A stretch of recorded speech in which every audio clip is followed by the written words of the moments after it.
Bom dia, boa tarde, boa noite para o público do Olhar do Cinema. Estamos aqui com Francis Vaughan dos Reis, diretor da Máquina Infernal, um dos filmes que compõe a mostra competitiva de curtas deste ano do Olhar do Cinema, filme que estreou em Locarno. É um grande prazer estar com você aqui, Francis, grande prazer poder estar conversando contigo. Prazer o meu. E para começar a nossa conversa, eu acho que seria interessante a gente começar pela pergunta talvez mais elementar, mais óbvia, que é por que filmar o mundo do trabalho hoje, né? Em especial o mundo do trabalho fabril, né? Em um momento aí que a gente vive talvez a consolidação de uma reflexão que data já de décadas, né? Que é sobre o fim do mundo do trabalho e da perda do protagonismo do proletariado, que é um protagonismo não apenas político, mas um protagonismo simbólico também, né? Então, por que filmar o mundo do trabalho no momento em que o trabalho acaba? Então, é interessante a pergunta, porque essa ideia de filmar o mundo do trabalho de uma perspectiva de hoje, ela surgiu no processo, porque originalmente esse roteiro era um roteiro que originalmente ele nem me agradava tanto, eu achava que ele devia ser atualizado. Ele tinha um diálogo, ele não era uma adaptação e nem uma versão cinematográfica do aparição do demônio na fábrica no meio da produção do José de Souza Martins, né?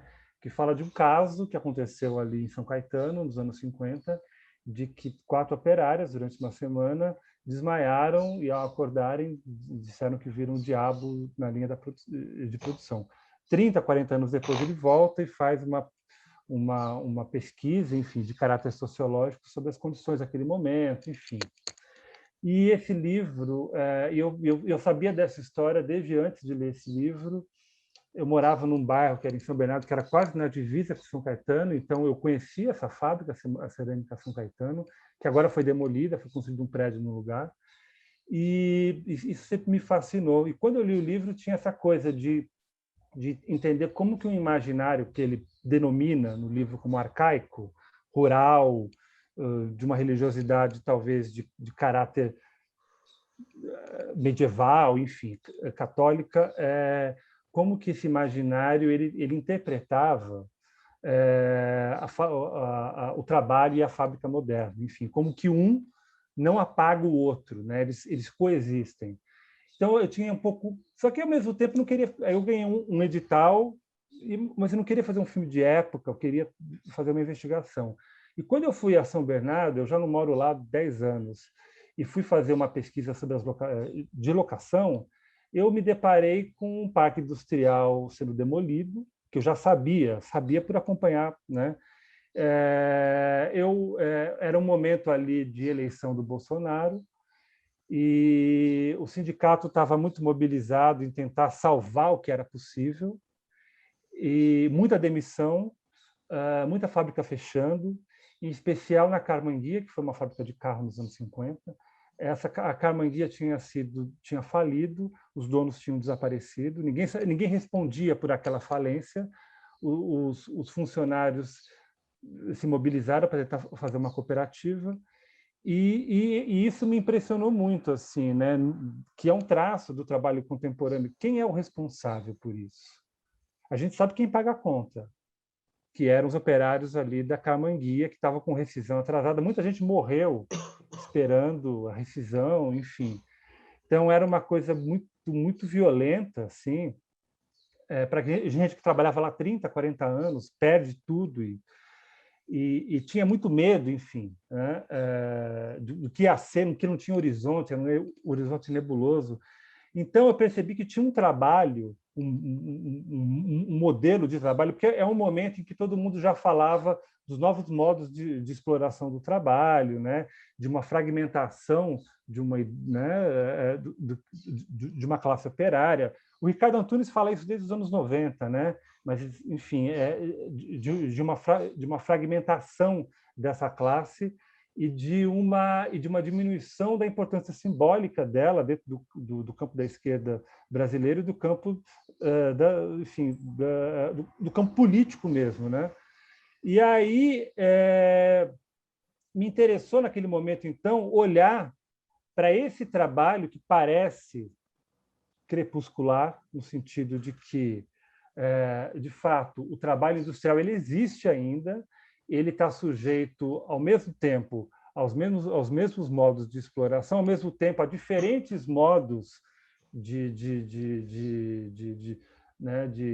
exploração do trabalho, porque você tem hoje toda uma outra dinâmica da tecnologia e mesmo das leis trabalhistas que tem, né, sendo flexibilizadas, uma certa insegurança, ou seja, você entrava na Vox nos anos 80 com, enfim, com a ideia que você teria um plano de carreira de 20, 30 anos, isso aconteceu, né? Agora isso não existe mais, né? Ou seja, nessa região em São Bernardo, de fato, esse trabalho ele estava se tornando, esse trabalho industrial que tornou São Bernardo o ABC, o epicentro há 40 anos atrás, da organização do trabalho mais drástica, mais radical, né? Não radical no sentido de um ideário revolucionário, mas no sentido de que você tinha, de fato, agora uma classe operária organizada. Talvez não fosse o modelo do partidão, que o partidão desejasse, mas você tinha, e que mobilizava milhares de pessoas. Então, era um pouco por aí, né? Olhar para isso que estava desaparecendo em São Bernardo, ainda existia ainda, mas a situação, digamos, política e mesmo psíquica de parte dessa classe trabalhadora e também ideológica, né? Porque, enfim, estávamos em 2018, não é o mesmo operário de 1980 e nem de 1990, né? Então, a gente buscou olhar um pouco para esse momento crepuscular, sob, digamos assim, menos sob a luz do entendimento daquele momento, 2018, 2019, 2020, e mais sobre o sentimento, né? A partir do sentimento daquele momento, que ninguém sabia exatamente o que estava se esboçando no horizonte. É muito interessante isso que você está falando, Francis, até porque o seu filme produz, né, um efeito muito interessante, um efeito primeiro de impressão de sobreposição de tempos, né? Parece, digamos, um filme de época feito no presente, ou um filme de época feito no futuro sobre um presente no qual ainda não saímos, né? E, enfim, são menos perguntas, mais comentários. Muito interessante você mencionar o José de Souza Martins. Se não me falha a memória, a aparição da fábrica, né, tá investigando os efeitos de uma psicologia social, né, dos efeitos da modernização autoritária acelerada brasileira, né, de uma migração rural, né, de um conjunto, né, uma lógica, uma racionalidade pré-moderna rural, né, que vai interpretar, né, este tempo imposto pelo Fordismo, né, ou pela acumulação primitiva brasileira, né? Então, como que você tem uma fricção de imaginários, uma fricção que se dá uma fricção sobre tempos, né? Como que é o tempo cíclico, o tempo religioso do mundo rural, para esse tempo esvaziado, impessoal, quantificável do mundo fabril, né? É como se você, na verdade, estivesse friccionando também dois tempos, né? Este tempo, que é o tempo do Fordismo, né? Esse tempo no qual a ocupação, a colonização do tempo por parte da fábrica, ela, ao mesmo tempo, liberava o pensamento, né? Libera a ação coletiva, põe o proletário junto, produz reconhecimento, né? Para um mundo em que este imaginário não tem lugar mais, em que essa experiência do tempo não tem mais lugar, né? Então é como se fosse um tempo presente assombrado por uma vida, né? Pelas fantasmagorias de um tempo passado, né? De uma outra espécie de vida do tempo, que é o tempo da fábrica. Sim, tem essa coisa de fato, né? Essa coisa com esse tempo passado e, ao mesmo tempo, ele está nessa encruzilhada desse passado que ecoa como fantasmagoria, né? Daí eu acho que a poética do terror do filme vai trabalhar isso. E, ao mesmo tempo, com essa profecia, né, que até o personagem do Renan Rovida, o Chico da Solda, ele faz no momento da assembleia, ele olha para cima quando eles ouvem o barulho no teto, ele faz uma profecia com uma entonação bíblica, né? Tipo, um dia isso tudo vai cair, né? Vai virar cinza, não vai sobrar nada. Ou seja, é um mundo que ainda não acabou, mas que está em vias de acabar, de ser a ideia, né, ser demolido, né? Ser implodido, de fato. Implodido mesmo, porque aquilo para dentro da fábrica, né? E as imagens, as sobreposições são de implosão, né? Então, de fato, ele é esse encontro entre esse passado, desse antigo tempo, né? Do trabalho que existe como fantasmagoria e esse futuro de que parece naquele momento ali incontornável, né? Agora como negociar com isso, né? E o presente ali dá talvez uma certa imobilidade, a ideia de que estamos no presente entre uma coisa e outra, eu acho que gera uma certa imobilidade naqueles personagens, né? É muito interessante você ter mencionado o personagem do Renan, porque também outra impressão que o seu filme produz é que você tem os personagens como que figuram estilhaços de tempos diferentes, né? E que são tempos tanto políticos quanto estéticos, né? Essa cena do Renan, né? Ela parece, né, ecoar uma espécie de tradição brechtiana brasileira, né? Uhum. Não exatamente a tradição brechtiana, mas a tradição brechtiana vista no cinema brasileiro, Sim. né? Na qual a frontalidade, na qual a fala política épica, né, que se introduz no meio do drama cinematográfico, ela adquire um teor de uma espécie de cerimonial político, Exato. né? Algo de um sagrado político que a gente vê, por exemplo, em Glauber, ou que a gente pode ver também, por exemplo, um Boca da Noite, né? Algo, né, de um cerimonial político, né, de um sagrado político que está posto ali. Mas, ao mesmo tempo, o seu filme também negocia, né, com o cinema de gênero. Como que você vê, né, essas dinâmicas, que são, inclusive, dinâmicas de mise-en-scène diferentes, que estão articuladas ali? Sim, sim, é verdade. São dinâmicas diferentes. Essa cena, por exemplo, da Assembleia, ela tem de fato esse traço brechtiano. Eu acho que até o Renan no filme não é, né, que é um ator e um diretor de formação brechtiana, não é gratuito, assim, esse papel foi feito para ele, inclusive. É, e ele falar aquilo daquela maneira, né? Acho que o Renan ele tem essa. Então tem sim isso, mas e ao mesmo tempo a gente é um filme que tem às vezes parece que ele tem estilos diferentes. Só que ao mesmo tempo esse Brecht é curioso, né? Porque esse Brecht da Assembleia também ele é barroco também, né? É estranho, né? Porque de É o fato brechtianismo brasileiro, né? é o brechtianismo, exatamente, ele é barroco. E Um o Brecht sem filme, ateísmo. exato, exatamente, né? Tanto que todo mundo olha para cima, parece uma iconografia, né, de Pentecostes, né? Uma iconografia católica, todo mundo olha para cima, essa luz quente que vem de cima, né, para baixo.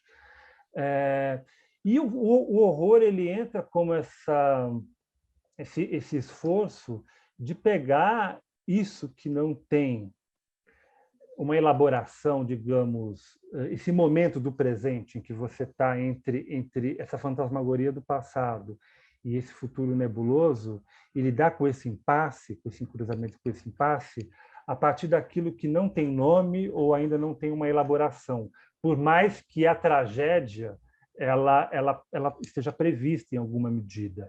Então, essa tensão eu acredito que ela foi produtiva no sentido de pensar isso como um filme de horror, né? Um filme em que inclusive, o humano e o ino-humano, né? Eles estão numa relação dinâmica, né? As máquinas que, que, que sangram e os seres humanos que são híbridos ou que funcionam como uma máquina, no entanto, todos quebram, né? Tanto a máquina quanto os sujeitos, né? Os humanos no filme, eles quebram. Eles não têm eles não são moto perpétuo, né? Então eu achei que isso de fato era uma boa essa questão do autômato, né? Do híbrido entre homem e máquina, isso está na tradição, enfim, do horror, do romantismo para cá, né? Você pega isso, está em toda a tradição do horror, que num certo, né? Que entre o século XIX e o século XX, o horror ele serviu para justamente nesses momentos em que o passado ele está uma certa um certo processo, um certo ciclo que vem do passado está em vias de terminar, o futuro ainda não está configurado e ele é violento, é onde surgem esses monstros todos, né? O Drácula, o Frankenstein, claramente na Revolução Industrial Inglesa. Então, o filme, de fato, tem esse traço mesmo moderno, né? Anacrônico, de olhar para essa espectralidade, né? De um momento histórico e transformar isso em horror. Porque é isso, ao mesmo tempo, a gente estava olhando para aquilo, tudo que estava acontecendo, a gente não tinha uma... Eu me sentiria muito fraudulento se eu tentasse elaborar uma coisa, uma análise. Eu não estou dizendo que outros não possam fazer, mas uma análise muito categórica do que estava em jogo. Porque a ideia nunca foi fazer um filme sobre a década de 50 do século XX, como o José de Souza Martins, mas era fazer um filme sobre hoje. Eu acabei encontrando isso no caminho, na pesquisa. Eu sabia que eu ia encontrar. Enfim, e veio justamente essa coisa, né? Que tá esse medo. Estava todo mundo com medo de perder emprego, medo de não conseguir mais, porque muita gente tinha trabalhado 40 anos na fábrica e estava consertando guarda-chuva, entendeu? Então, assim, ou morreu esperando rescisão, então tinha muito medo. E eu acho que dos gêneros, né, é o horror que vai lidar com isso e com essas situações limítrofes, né, com fantasmagorias e com impasses, assim, que me pareceram que seriam interessantes. E eu acho que o filme, de fato, ele faz esses cruzamentos todos, né? Você falou de uma coisa interessante. Enfim, queria pontuar duas coisas. Uma coisa que eu acabei de pensar com o que você está falando. Porque seu filme como que ensinou uma espécie de gótico brasileira, né? Só que esse gótico brasileiro não são as ruínas medievais, né? Não essas forças recalcadas de um passado pré-moderno que eclodem no meio do mundo moderno, né? Mas são as ruínas do próprio mundo moderno que estão eclodindo de volta, né? O retorno do recalcado do mundo do trabalho, né? Então, as ruínas do gótico brasileiro talvez não sejam, né, Stonehenge, os castelos destruídos, mas as fábricas abandonadas e arruinadas e destruídas, né?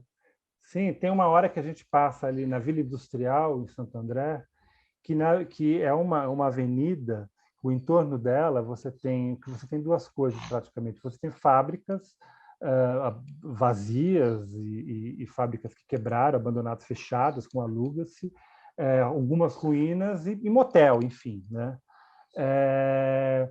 Mas é interessante, porque, de fato, a gente pega essas ruínas, né? A gente tem isso, mas, ao mesmo tempo, é muito curioso, porque essas ruínas, né? Elas estão sempre, me parece que, diferente da Europa, por exemplo, na Europa, você pega uma ruína, ela é a memória das coisas que morreram, que passaram, e ela fica lá. No Brasil, a gente tem uma coisa, a ruína ela tem curto prazo, porque geralmente ela é destruída e você levanta outra coisa, e você apaga a memória das coisas mortas, né? E é interessante, porque ali na região do Grande ABC, você tem essas duas coisas. Você tem a ruína, né, dessas fábricas, essa memória dessas coisas que mortas, mas, ao mesmo tempo, você tem uma gentrificação, você tem uma mudança, né, da paisagem, da economia, que tende a apagar, digamos, a catástrofe anterior, entendeu? Aquilo que ruiu, aquilo que acabou. Então, esse apagamento, acho que... E o filme, ele faz justamente isso. A hora que o carro passa ali nos lugares, a gente vê essas fábricas todas fechadas, ou uma ruína, né, uma torre, e, ao mesmo tempo, você tem uma mudança ali de cenário que vai mudando muito rapidamente. Então, isso é muito curioso, porque, de fato, a ruína brasileira, né, essas ruínas, por exemplo, no caso das ruínas industriais, elas existem, elas nos trazem isso, mas, ao mesmo tempo, ela coexiste, né, com esses regimes de trabalho. Mesmo quando eu era pequeno, em São Bernardo, eu lembro que a memória, os anos 80, a ruína era uma memória muito forte minha, mas a ruína ela coexistia com a fábrica. Então, o Glauber uma vez falou uma coisa, acho que no Abertura, ele fala uma revolução, né? O Brasil é o país que teve uma revolução industrial que não teve uma situação industrial que não teve uma revolução industrial. Ou seja, você não tem esse tempo linear, né? Tipo, né, você passa por um processo, ele tem esgotamento. Você tem um pouco as duas coisas ao mesmo tempo. A ruína e a indústria. A ruína da indústria e uma indústria que, na sua maior parte, ela é precária. Não é a Volks. A Ford acabou, mas, né, você tem as duas coisas ao mesmo tempo. E isso está no José de Souza Martins também de um outro modo. Ele não elabora assim, mas a ruína e a indústria, né, é quase como se fosse um espelhamento, assim, né, do sentido, né, ou seja, isso não é nem você amanhã, né? E essa é uma dimensão incontornável sua, é uma condição sua. A ideia de ruína, a própria ideia de ruína, de que aquilo não vai ter uma duração, enfim, tem toda lógica do processo econômico brasileiro que passa por pela ideia do médio e curto prazo, né? E por uma precariedade de todo o campo industrial, o campo de trabalho. Sim, a passagem da infância à velhice sem viver a maturidade, né? Sim, sim, Que o exatamente. Levi-Strauss menciona. É engraçado, você mencionou, né, das suas memórias, inclusive você é de São Bernardo, e aí você tem um outro cruzamento interessante, né, que o próprio José de Souza Martins foi operário também, né, Foi. antes de ser sociólogo, né? Então, a aparição do demônio na fábrica é também, em parte, né, autoetnografia, né? Eu fico curioso de te escutar o que tem de autoetnografia, o que tem de experiência pessoal, experiência de morador de São Bernardo, no teu filme. Então, eu, por exemplo, é engraçado. Eu fui. O meu pai e minha mãe tiveram essa vida profissional em fábricas, né? Meu pai na Volkswagen, acho que ele trabalhou na Metal Leve também, que não é em São Bernardo, mas ele Então, passou leva por Santo essas André, duas não era? fábricas. Eu acho que era, não me lembro. E minha mãe, ela trabalhou, na verdade, em fábrica de linha e de embalagem. Meu pai, ele não trabalhou necessariamente na linha de produção, mas minha mãe trabalhou na linha de produção nas duas, né? E, por exemplo, algumas coisas que a minha mãe, ela sempre teve, o meu pai, ele sempre teve uma relação particular com a fábrica, mas a minha mãe sempre teve uma relação que, para mim, sempre foi muito estranha e, às vezes, muito misteriosa. Eu lembro que muito do que está no filme, inclusive a memória direta, clara, da minha mãe, do meu pai também. Eles, inclusive, estão ali, eles são figurantes, né? Mas, por exemplo, eu lembro que uma vez, eu era moleque ainda, perguntei para minha mãe, você que trabalhou nos anos 70, como que foi a ditadura para você? Né? O que você viu? Ela falou assim, eu não vi. Eu falei, por quê? Ela falou, eu entrava na fábrica, estava escuro. E eu saía, estava escuro. Ia para casa. Ela ficou sabendo depois de que existia uma ditadura, porque o padre e umas freiras falaram, tem uma ditadura no Brasil. Mas ela não sabia. Ela diz isso. E outra coisa que aquela cena em que a operária vai ao chão, possuída, e vem os colegas e seguram, aquilo é diretamente, sem tirar nem pôr, memória da minha mãe. Tinha uma colega dela que muitas vezes, não era uma não, de vez em quando, de maneira sazonal, ela estava trabalhando e ela ia ao chão tomada por um outro que não era ela. Não era, por exemplo, não era ataque epilético. Era um outro, falava coisas, virava o braço, ia ao chão, mudava a voz, e eles seguravam ela. E ela e quando ela caía ao chão, eles falavam para as outras operárias: não olha, continua, né, trabalhando. E quando aquilo passava, levavam ela, sei lá, à enfermaria, voltava, vinha lá o supervisor, falava: volta porque você 30 minutos, assim você vai ser demitida. Ela lavava o rosto, exaurida, e voltava a trabalhar. Né? Então, isso é claramente memória da minha mãe. Assim, aquilo acontecia daquela maneira, exatamente. Então, tem isso, então tem outras coisas. Assim, né? Ou seja, e eu perguntava para minha mãe, o que você achava que era isso? Minha mãe, né, católica, ela era possuída pelo demônio. Ou seja, isso era nos anos 70. Era 20 anos depois do que o José de Souza Martins dizia que acontecia na fábrica cerâmica São Caetano. A leitura da minha mãe, das colegas e das irmãs, que a minha mãe tinha 4 irmãs que trabalhavam lá, todas faziam essa leitura. Eu não, minha mãe, eu não sei qual era o que a moça que acontecia isso dizia o que era. Minha mãe não se lembra o que ela dizia, né? E eu não sei de muitos detalhes sobre isso, mas era a leitura de todo mundo, que a moça era possuída na linha de produção. Por exemplo, então essas memórias todas, elas são coisas que sempre, né, essa relação da fábrica, mesmo essa relação, por exemplo, maquinal, né, o que meu pai falava, por exemplo, que meu pai trabalhou uma época que ele entrava na linha de produção à noite, ele dizia que aquelas máquinas todas, quando estavam paradas, elas pareciam observá-lo. Ele próprio falou isso. Elas pareciam observá-lo. E elas pareciam que estavam prontas para se moverem sozinhas. Então, né, e meu pai, como grande fã de ficção científica, também sempre faz essas leituras um pouco dessa maneira. Meu pai é um grande fã, né, de cinema, de ficção científica, sempre assistiu, gosta de terror também, mas ele sempre, quando ele ia falar, a questão do meu pai era com as máquinas, porque num certo momento a Vox muda, né, a tecnologia muda no final dos anos 80 para os anos 90 e começa, e ela entra naquele período de automação em que os robôs, inclusive, é quando, né, essa mudança econômica e tecnológica que se dá dos anos 80 para os anos 90. Então, essa questão dos robôs, né, de uma parte da fábrica que trabalha sozinha, né, era uma questão. Meu pai sempre falava. E da minha parte, tem uma coisa que eu nunca trabalhei numa fábrica assim, mas eu trabalhei no sindicato, né? Num período, não diretamente no sindicato, eu trabalhava com o Jaime Meneghelli na época das eleições lá de 2002, né? E eu lembro que ali a gente estava saindo do período Fernando Henrique, e eu lembro que essa questão das demissões e da mudança do trabalho, muita gente, né, do sindicato,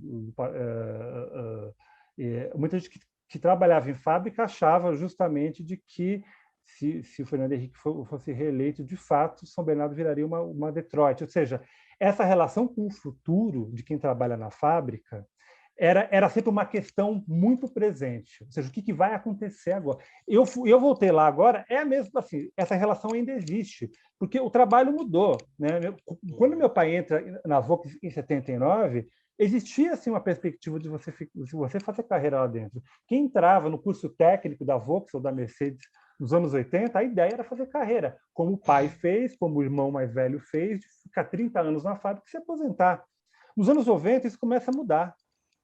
Essa ideia de uma certa segurança, ou seja, durou muito pouco tempo, na verdade, isso, mas isso já está fora de questão. Tanto que eu acabei nem sendo também, eu fiz um teste para entrar no curso técnico da Vox, que você acabava seguindo carreira, não passei, enfim, absolutamente incompetente.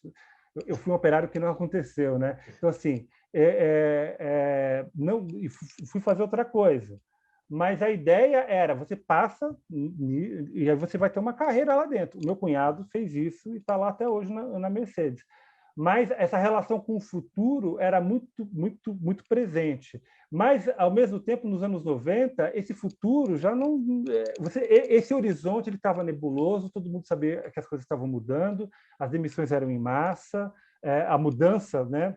A terceirização, mudança no trabalho, a terceirização nos anos 90 já destruiu várias pequenas fábricas no entorno, ou seja, aquela fábrica que o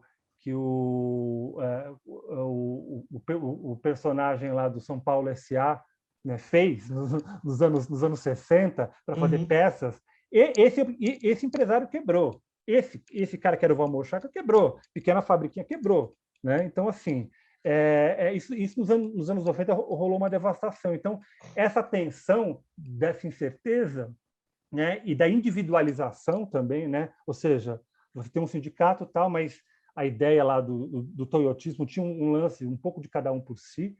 Isso, né, isso mudou o modo de trabalho, tanto que os personagens do filme eles existem enquanto grupo, como coletivo, eles estão destino coletivo, mas naquela discussão é um pouco, né, a gente vê um pouco uma fala, né, pessoal, né, o eu, né, entra ali. né? Parece, na verdade, né, que é o terror da destruição daquele mundo que os faz reconhecerem como parte daquele mundo, né? Sim, sim, exatamente. É muito interessante isso que você fala, Francis, porque também parece conectar com também uma imaginação de literatura proletária, né? De teatro e literatura proletária, e que sequer está morta, né? Se a gente for pensar, por exemplo, né? Tem um grande poeta chinês, poeta metalúrgico, poeta operário da Foxconn que se matou, né? Que a poesia dele é atravessado por essa imaginação das as máquinas que me olham. À noite mesmo as máquinas parecem cansadas, né? Sim.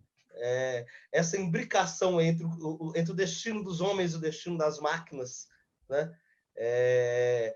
Para além, né, de uma imaginação da ficção científica, também uma imaginação proletária, né? Sim. O... Não, por favor, termina. Não, eu fico curioso também, pensando nesse ponto de vista, né, nessa articulação entre o humano e o inumano, como que seu filme parece ecoar numa chave muito diferente, né?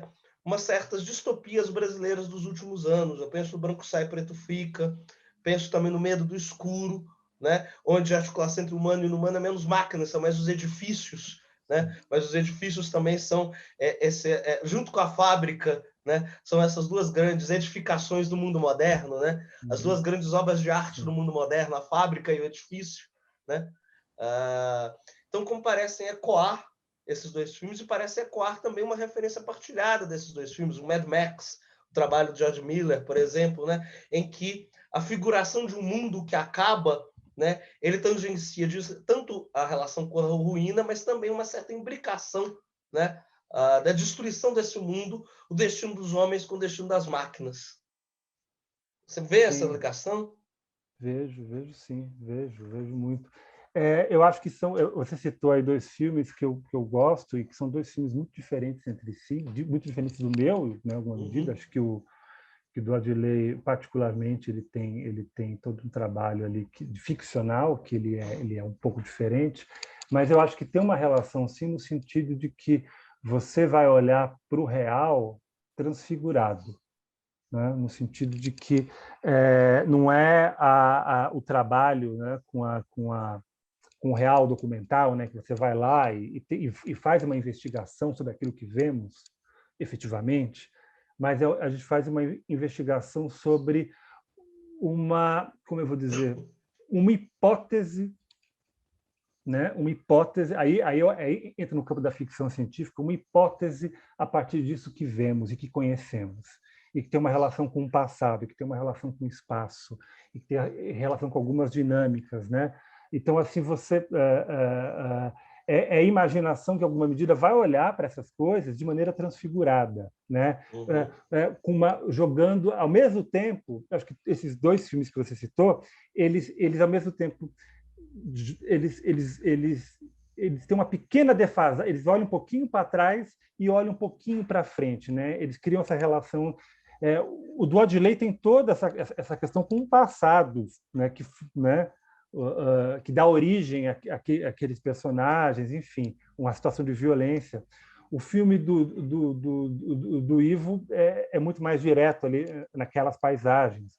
E eu acho que tem a ver, sim, porque é uma maneira de você olhar para aquilo, por meio da imaginação, você transfigura aquilo. Eu acho que é uma maneira de você conseguir olhar, encontrar ou criar imagens sobre essas circunstâncias históricas e, enfim, sociais, de um modo que não seja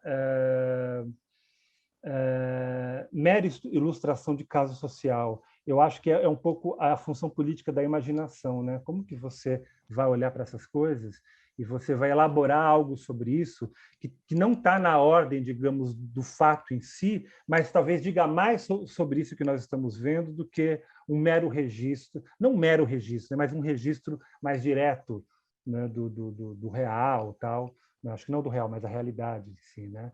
Eu acho que ele dialoga um pouco nesse lugar. Eu acho que a ficção científica tem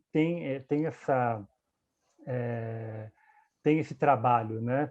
Tanto que no caso do Máquina Infernal, o Cronenberg ele foi um diálogo interessante nos filmes dele, porque o Cronenberg é uma realidade muito diferente, enfim, né? Ele está falando desde o norte, né? Mas aquele futuro em que você não tem, por exemplo, né? Você não tem governos, né? O poder político convencional no filme tradicional, no filme do Cronenberg, você tem grandes corporações, né? Você tem ao mesmo tempo uma sociedade que ela gera tecnologia e ruína ao mesmo tempo, e os corpos estão absolutamente hibridizados com a criação né? Tem com a criação humana, que é a máquina, que é a tecnologia, enfim, digital, né? Ou seja, tudo que é produção humana, né?